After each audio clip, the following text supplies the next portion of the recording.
Qauluhu ta'ala wa nabluukum bisyarri wal khairi fitnatan. Firman Allah, kami menguji kalian bisyarri, bisa dengan keburukan dan kebaikan, fitnatan sebagai ujian, mencoba kalian, menggoda kalian dengan keburukan dan kebaikan, fitnatan sebagai materi ujian.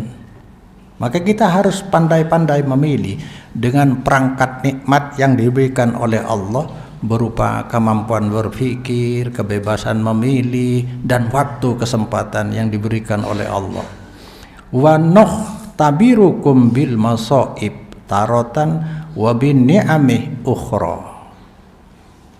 Aku menguji, tebun Allah, kami menguji kum dek kalian bil masaib, dengan musibah-musibah kadang-kadang, dan dengan kenikmatan dalam kesempatan yang lain.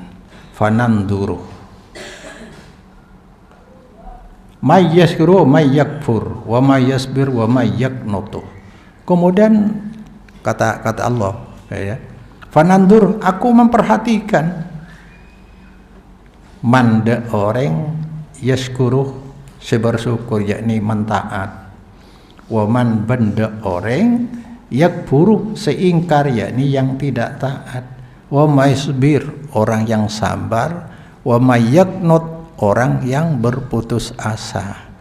Sabar dalam 3 kondisi, sabar yang dituntut dalam 3 kondisi, tapi sabar yang dihitung, kata Rasulullah, inda sotmatil ula, ketika benturan pertama.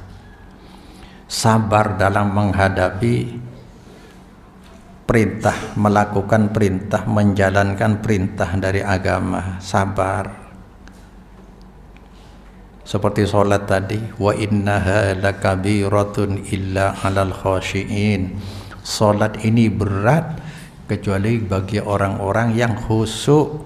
Dilanjutkan oleh ayat alladzina yadhunnuna annahum mulaqu rabbihim wa annahum ilaihi raji'un, yaitu mereka yang meyakini akan bertemu dengan Allah, dipastikan akan berpindah dari alam dunia ke alam nilai, alam kubur, alam mahsyar, alam akhirat, dan kesempatan hanya sekali ini di alam dunia saja. Orang yang meyakini pasti kembali kepada Allah, itulah orang yang bisa khusyuk. Maka kita harus aksiru min dzikri hadimil ladzat, perbanyak ingat-ingat kematian, karena mati itu walaupun tidak diingat akan datang. Dan orang yang lengah terhadap kematian, cak maturuna iseleb bi mati. Bodoh orang yang tak sakit sekali, tepang rencana panjang, mati di tengah perjalanan mengejar cita-cita. Sing dia aja kan, bila boleh. Maka harus banyak mengingat kematian. Kedua, sekocak sabar dalam menghadapi larangan Allah. Jangan tertipu, jangan tertarik dengan yang dilarang oleh Allah, sebab itu adalah umpan dari setan-setan yang mengajak kita untuk ke neraka bersama-sama dengan iblis setannya. Iya. Jangan mau ajakan setan. Yang ketiga, sabar ketika menghadapi musibah, penderitaan, kesulitan. Harus kita selalu alamatkan datangnya kesulitan, musibah itu datang dari Allah, dan tidak ada dari Allah penyiksaan di dunia ini, hanya sebagai ujian. Semakin tinggi pangkat seseorang, semakin berat ujiannya. Maka kata Allah di sini, ada kadang-kadang sehat. Wa nabluukum, qala Ibnu Abbas, yaqulu nabtalikum bisyarri wal khairi fitnatan. Mencoba kaulah kum dak sampean setuju dengan keburukan dan kebaikan, fitnatan sebagai atau karena nguji, bisyiddah warroho, dengan kesulitan dan roho, kelonggaran, kemakmuran, wasihah wasakom, kesehatan dan kesakitan, penderitaan, sakit apa badannya, sakit kena penyakit, wal wina wal fakri, kadang-kadang diberi kecukupan, kadang-kadang kefakiran. Artinya memang sengaja oleh Allah, karena akan melihat nanti siapa yang benar-benar memang lulus menghadapi ujian. Selama dalam ujian, maka perlakuan dari Allah sama seperti pengawas ujian di dalam kelas. Pasti semua peserta ujian akan disikapi dan diperlakukan sama. Ada di Al-Quran yang dikatakan oleh Allah, la tahsabannallaha ghafilan amma ya'malul zalimun, innama yu'akhiruhum liyaumin tashkhasu fihil absar. Jangan kalian kira Allah itu lalai terhadap pelanggaran-pelanggaran yang dilakukan oleh orang-orang zalim. Hanya Allah menunda, karena bukan di sini tempat balasannya. Di alam kubur sudah dicicil balasannya, di alam mahsyar, di alam akhirat. Pada hari tashkhasu fihil absar, di sana banyak mata-mata terbelalak, terkejut, ternyata semua yang aku lakukan datang kepadaku, yang baik, yang buruk. Faman ya'mal mithqala dzarratin khairan yarah wa may ya'mal mithqala dzarratin syarran yarah. Mun imatur akhir ya, setepong ngaber kebaikan mesti beda-beda senikmat bagi. Setepong ngaber keburukan pasti bagi beda-beda penderitaan dan siksaan dari Allah. Ini Al-Quran. Cek main-main dengan hidup. Hidup bukan gratis. Maka ayatnya diakhiri, ada kecukupan dan fakir, ada halal, ada haram, ada taat, ada maksiat. Silakan kamu memilih. Faman syaa falyu'min wa man syaa falyakfur. Kata-kata ini, siapa yang kemauan, siapa yang mau silakan iman, siapa mau silakan kafir. Kata Allah, bukan membolehkan ini, tetapi ini ancaman berat sesungguhnya, ancaman yang sangat keras dari Allah. Telah aku cukupkan kalian dengan akal, pikiran bisa memilih, dan pelajaran sudah disampaikan, wahyu telah diturunkan tuntas.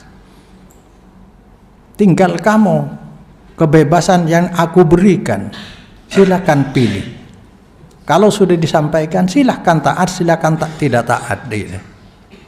Tapi tunggu balasannya. Innama tujzauna ma kuntum ta'malun. Kalian hanya akan dibalas dengan apa? Terhadap apa yang kalian lakukan. Wal huda wad dolal, ada petunjuk datang dari Allah, berdalilkan Quran dan hadis. Tapi masih banyak orang yang menyalah-nyalahkan dalil Quran hadis. Belum masa, bagaimana dengan ulama deh?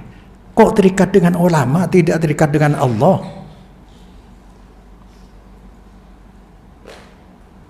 Kok bisa terikat dengan ulama tanpa terikat dengan Allah? Ini dari Allah. Ada yang mengatakan kalau langsung Quran hadis berarti tidak bersanad. Subhanallah. Bersanad kepada siapa kalau ilmu syariat? Bersanadnya jelas kepada penerima syariat, baginda Rasul sallallahu alaihi wasallam. Mana yang paling bersanad, Quran dan hadis? Jangan dikira orang mengartikan Quran hadis itu menafsirkan, bukan. Mengartikan apa adanya. Ketika ayat tidak bisa diartikan, artinya sulit diartikan, cari pendapat ulama. Maka wa qauluhu ta'ala, wa ilaina turja'un, coba ini. Di awal diuji dengan kebahagiaan, dengan penderitaan, dengan kemudahan, dengan kesulitan. Wa ilaina turja'un, kepada kami kalian akan dikembalikan. Setelah diuji, diobok-obok di alam dunia, maka masuklah ke alam nilai, di alam barzah, alam kubur. Di sana tempat pembalasannya. Panujazikum bi'amalikum. Abelis kaulakum dak sampean setuju maring amal-amal sampean. Di sana tempat balasannya. Kalau di dunia tidak semua dibalas oleh Allah. Maka yang saya tegaskan berkali-kali, di dunia nilai tidak ada harganya. Pahala dosa tidak ada efek apa-apa di dunia, karena ini alamnya alam materi. Sebaliknya di alam nilai, alam kubur, alam mahsyar setelah kiamat, alam akhirat, al-mal wal banun, tidak ada apa-apanya. Yauma la yanfa'u malun wala banun illa man atallaha biqalbin salim. Sebaliknya di alam nilai, materi tidak ada artinya. Jangan kau banggakan apa yang kau kumpulkan. Maka yang kemarin saya katakan, kalian ini apa ingin kaya di jalan atau kaya di rumah? Orang menjawab, ya tentunya kaya di rumah dong. Kata Rasulullah, sekarang kita dalam perjalanan. Seperti perjalanan dari Jakarta ingin pulang ke Madura. Di tengah-tengah perjalanan ada tempat istirahat yang namanya rest area. Di sanalah gambaran dunia. Kalau orang ingin kaya di jalan, ya di rest area itu pembangunan dihabiskan. Lah, uangnya hasil mengumpulkan uang dari Jakarta dihabiskan untuk membangun rest area. Kemudian dipindahkan oleh pemiliknya. Karena bukan rumah kamu di sini, rumah kamu di Madura, pindah di sana tidak punya apa-apa. Ini yang namanya orang yang membangun dunia, habis-habisan hartanya. Lupa dia untuk berinfak di jalan Allah, untuk mencari pahala di akhirat. Berarti dia hanya kaya di jalan tapi miskin di rumah.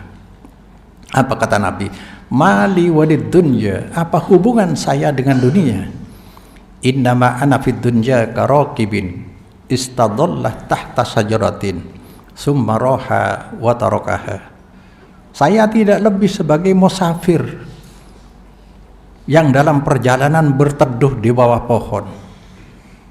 Kemudian dia berteduh di bawah pohon, summa raha, meninggalkan pohon tadi, pohon yang rindang, wa tarakaha, istirahat lalu meninggalkan. Seperti itulah dunia.